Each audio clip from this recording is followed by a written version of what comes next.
আসসালামু আলাইকুম ওয়া রাহমাতুল্লাহি ওয়া বারাকাতুহু। বাংলাদেশ জামাত ইসলামীর উদ্যোগে 7 দফা দাবি আদায়ের লক্ষ্যে আয়োজিত আজকের এই বিশাল জনসমুদ্রের মাননীয় সভাপতি বাংলাদেশ জামাত ইসলামীর সংগ্রামী আমিরে জামাত, জনতার নেতা, সংগ্রামী জননেতা জনাব ডক্টর শফিকুর রহমান, জাতীয় নেতৃবৃন্দ, ওলামায়ে কেরাম, সাংবাদিক বন্ধুগণ, সংগ্রামী দেশবাসী ভাই এবং বন্ধুগণ, আপনারা ইতিমধ্যেই শুনেছেন এই ফ্যাসিবাদী হাসিনা সরকার দেশে একের পর এক গণহত্যা পরিচালনা করেছে। তারা গণহত্যা পরিচালনা করেছে 2006 সালের 28 অক্টোবর পল্টনে গণহত্যা চালিয়েছে।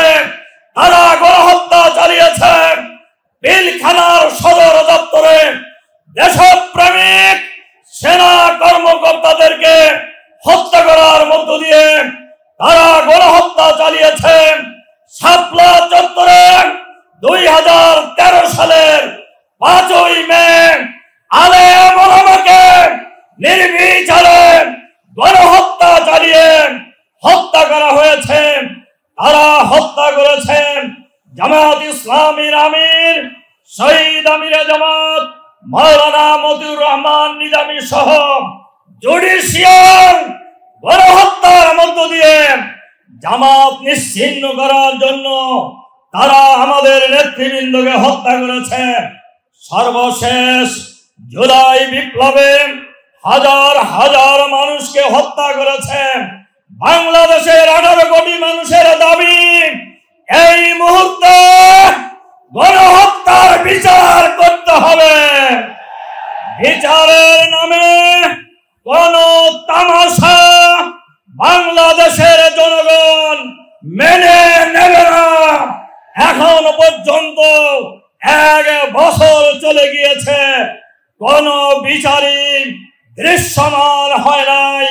নির্বাচনের পূর্বেই বিচার কার্য শেষ করতে হবে। শুধু গুটি কয়েক লোকের বিচার করলেই হবে না।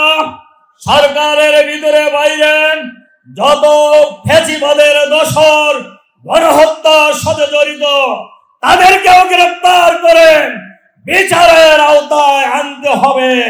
আমরা বাংলাদেশে ফ্যাসিবাদের কোন লম্ব জম্ব আর এক মুহূর্ত দেখতে চাই না।